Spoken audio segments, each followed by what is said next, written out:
Fala pessoal, estou eu aqui de volta.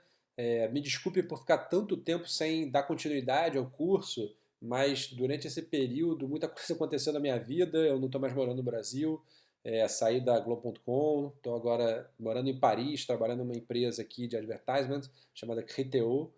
Então, enfim, muita coisa mudou e eu não tive tempo para me dedicar ao curso, enfim, não consegui me organizar. E vamos ver se agora eu consigo. Eu espero que eu consiga dar continuidade ao curso e apresente coisas novas, né? A ideia é que, como eu estou trabalhando numa empresa nova, com um volume de dados ainda maior, de repente eu consigo trazer mais coisas interessantes do que está acontecendo, é, enfim, coisas bacanas que eu tenho visto por aí, ou tecnologias que a gente está usando. Eu acho que pode ajudar a quem está querendo entrar nesse mundo, beleza? Vamos lá.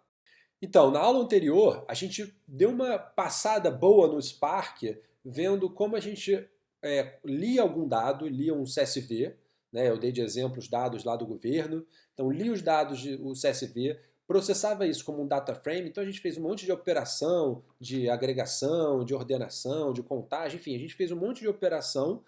E agora a ideia é que a gente consiga jogar o nosso resultado para algum lugar, né, alguma saída, algum output, e submeter essa nossa tarefa na forma de um job. A gente está trabalhando local, mas a ideia é que o Spark você rode num cluster, né? Nem que seja um cluster na Amazon, um cluster em algum outro lugar que não seja o espaço físico onde você está trabalhando, né? Que seja na nuvem, mas a ideia é que você tenha várias máquinas trabalhando, é, realizando aquela operação por você, executando aquele job. Então, pessoal, recomeçando do mesmo jeito que eu fiz na aula passada, eu vou iniciar o meu Spark, meu Shell Spark, né, o PySpark. Então, a gente criou uma variável chamada Spark Home, que tem uma pasta chamada bin dentro desse diretório, e eu vou chamar o PySpark. Então, assim como eu fiz na aula passada, eu vou ler aquele arquivo de dados de gasto do governo, né, que a gente usou, que é um arquivo CSV, mas vou fazer de uma maneira um pouquinho diferente. Talvez na versão que eu usei na aula passada até já tinha essa API, mas eu não me lembrava, não conhecia ela, então usei um pouquinho mais complicada. Então vamos lá. Eu vou colocar dataframe, df é igual a spark.read.csv. Vou dizer qual é o nome do meu arquivo. Vou dizer que a primeira linha é a linha de cabeçalho e vou dizer que o separador é a tabulação. Então, beleza, ele carregou o meu arquivo CSV no DataFrame, vou imprimir o esquema. Beleza, está tudo funcionando.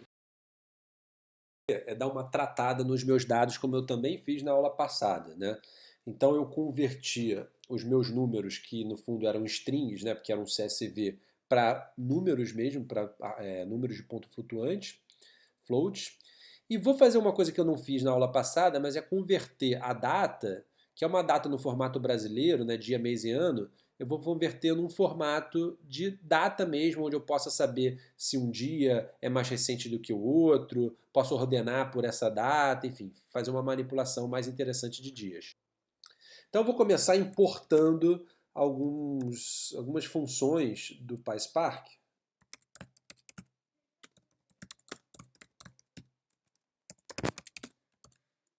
que eu vou chamar de f, e vou importar também um tipo. Então tudo isso eu fiz na aula passada. Vou criar uma funçãozinha aqui chamada toValue, que vai converter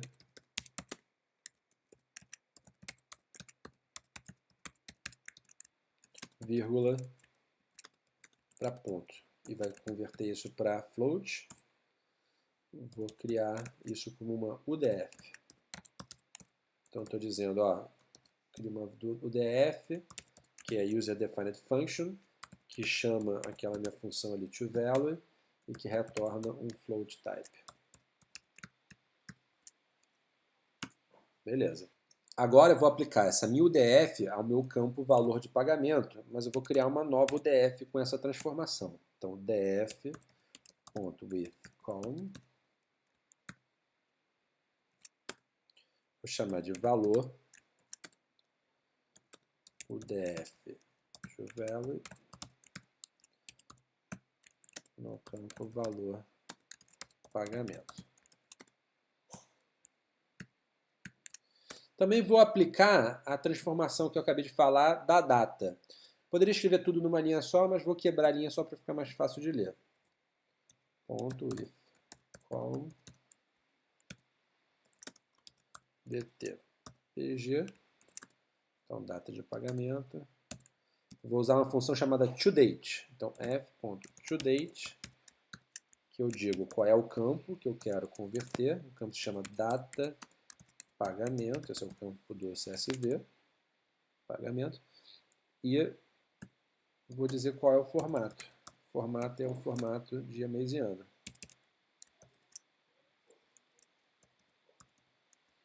Aí dessa maneira eu vou conseguir fazer ordenações, vou conseguir fazer filtros pelas datas, fica muito mais fácil.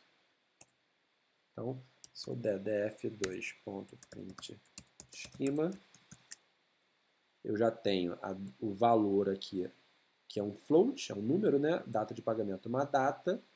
Então, se eu quiser selecionar esses dois caras, df2.select valor, data de pagamento. Então, eu já tenho os dados formatados do jeito que eu quero. Então, agora, vamos tentar preparar o nosso dataset para ter exatamente aquilo que a gente precisa. E aí a gente faz a transformação que a gente precisa fazer, enfim. E aí a gente exporta esse arquivo para um formato colunar, que é um formato mais eficiente, que você consegue selecionar os campos com mais facilidade. Mais para frente, talvez numa outra aula, eu dedique só a falar sobre formato colunar, mas o que importa agora é que esse formato é muito mais eficiente de manipular do que um arquivo CSV. Baseado no meu esquema, eu vou fazer a seleção de algumas colunas. Então eu vou fazer uma manipulação, inclusive eu vou mudar o nome dessas colunas. O nome dessas colunas estão horríveis, porque está com acentuação, com espaço, e é ruim de trabalhar.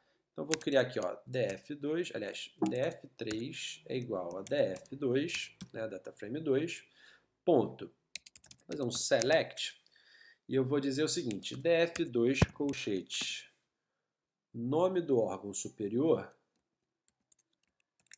eu vou chamar agora de, vou dar um alias para ele, vou chamar de órgão. Vou selecionar o nome da função.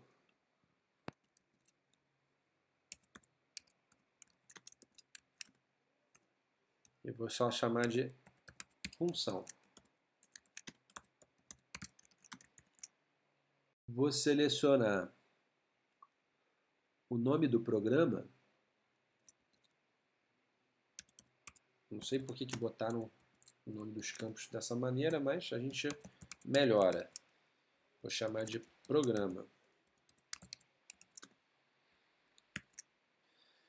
Vou chamar o nome do favorecido.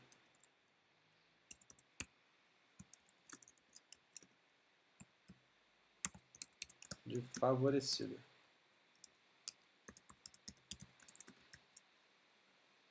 E aí vou chamar agora, vou selecionar depois o valor e a data de pagamento.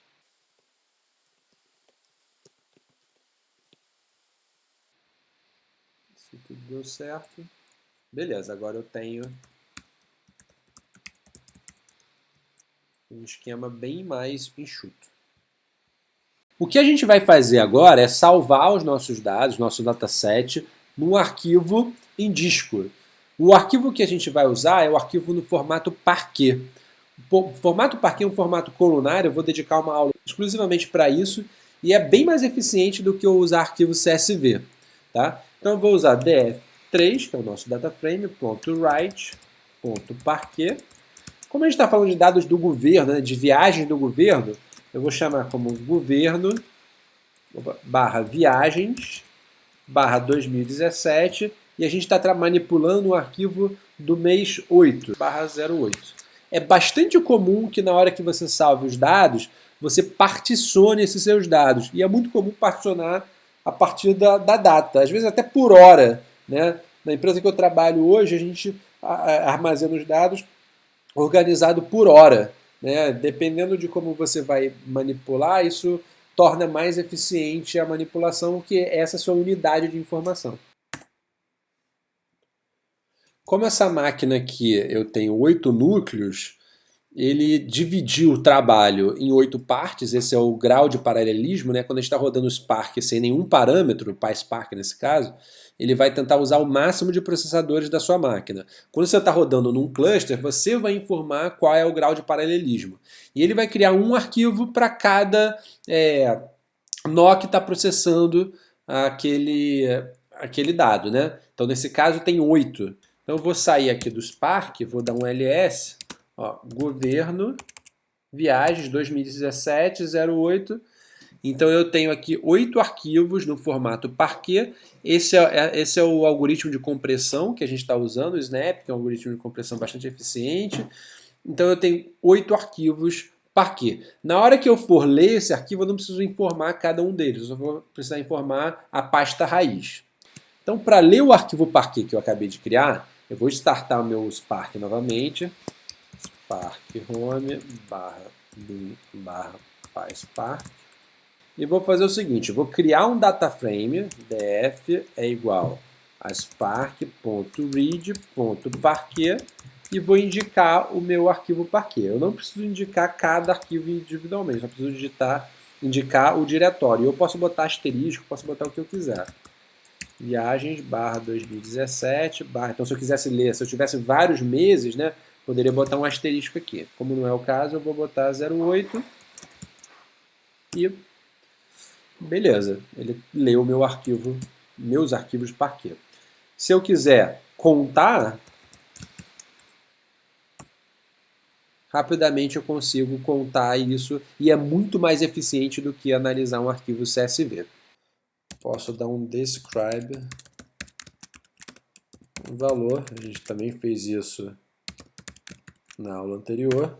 Então pronto, eu posso ver aqui que o valor médio, a quantidade de elementos, o valor mínimo, o valor máximo, o desvio padrão dos gastos daquele mês.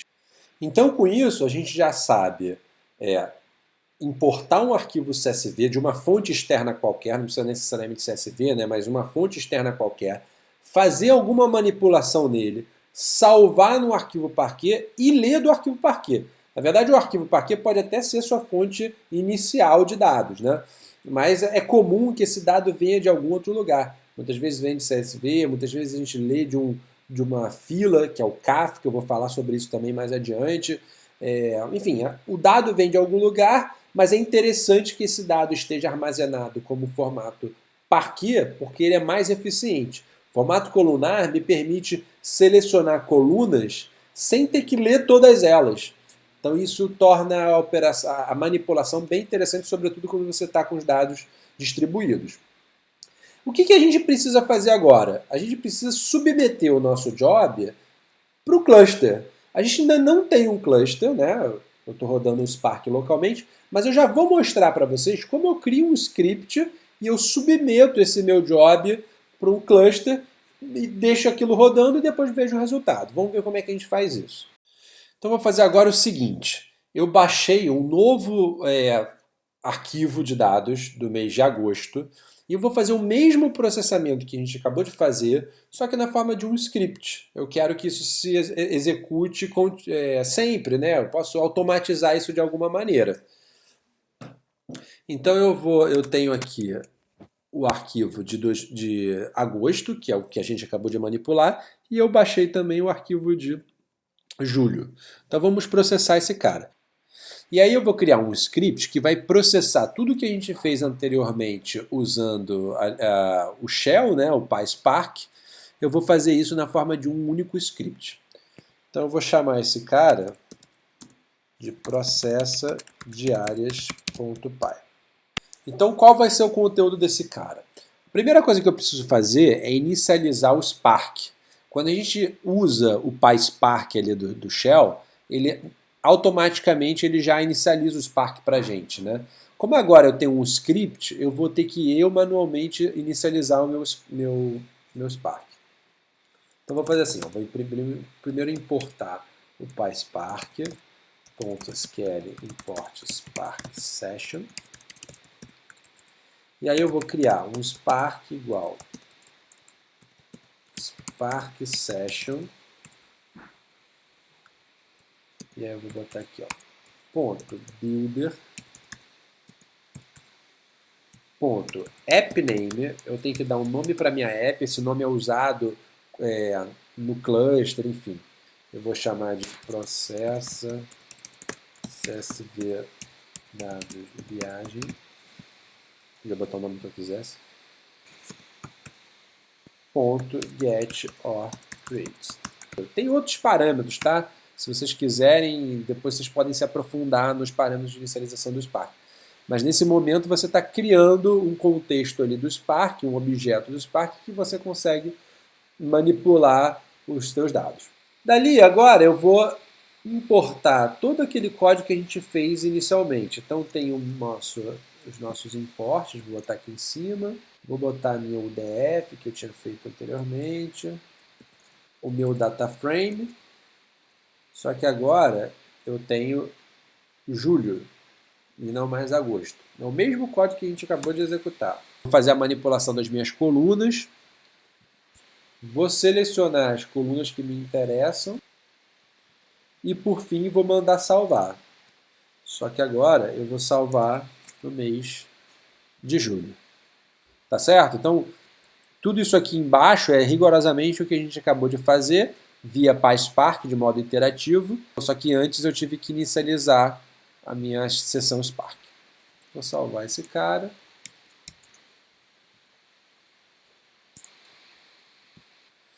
E agora como é que eu executo esse cara? Eu vou rodar um script que vem com o Spark chamado Spark Submit. O objetivo desse script é enviar o seu job, né, o seu código, para um cluster.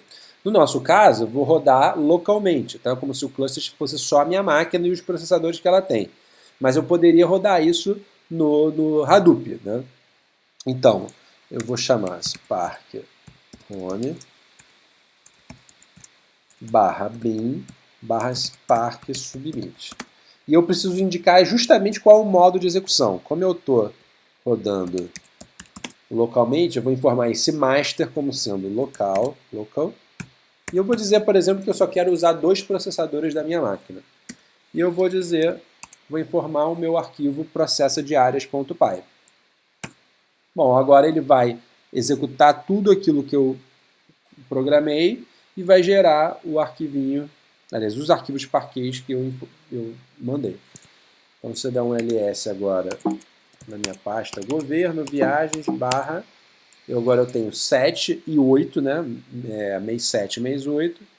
Se eu mandar listar o mês 7, tá lá, eu tenho os 2 arquivos Parquet. Então, quando você submete o seu job, você vai ter que escolher uma infinidade de parâmetros para dizer, né, como que o seu job vai rodar. Como a gente está rodando local, a gente precisou de poucos parâmetros.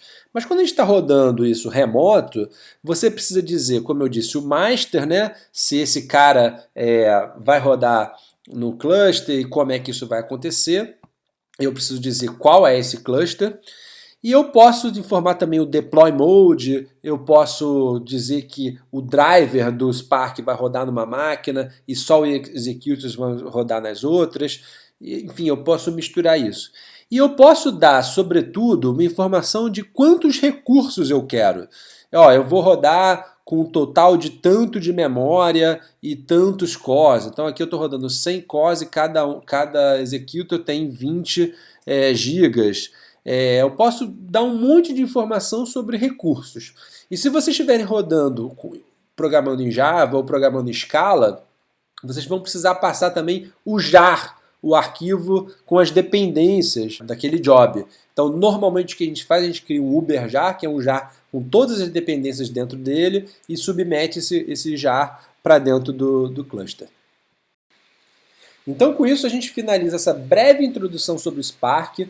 Eu queria que vocês fossem capazes de instalar o Spark na máquina de vocês, processar algum arquivo interessante, no caso um CSV, fazer alguma manipulação nele, agrupar, ordenar, contar, fazer alguma operação com ele e em seguida gerar um arquivo de saída. No caso a gente usou o Parquet, que pode também ser o arquivo de entrada, né? Então com isso vocês têm uma breve introdução e vocês ainda sabem como submeter esse job para rodar um único script ou no futuro rodar isso dentro de um cluster. Espero que tenha ajudado. A ideia é que agora, nas próximas aulas, eu apresente outras tecnologias, outras ideias, para vocês terem uma ideia ampla do que tem se usado no universo Big Data, sobretudo quando a gente está falando de streaming, que é uma coisa que eu tenho usado bastante no meu dia a dia. Se você gostou da aula, dá um like aí no vídeo e deixa seu comentário, eventualmente com alguma sugestão, alguma dúvida ou como é que foi sua experiência treinando, beleza? Se você ainda não é inscrito no canal, subscreve porque à medida que novos vídeos vão aparecendo, você vai sendo notificado, beleza? Até a próxima, pessoal. Um abração!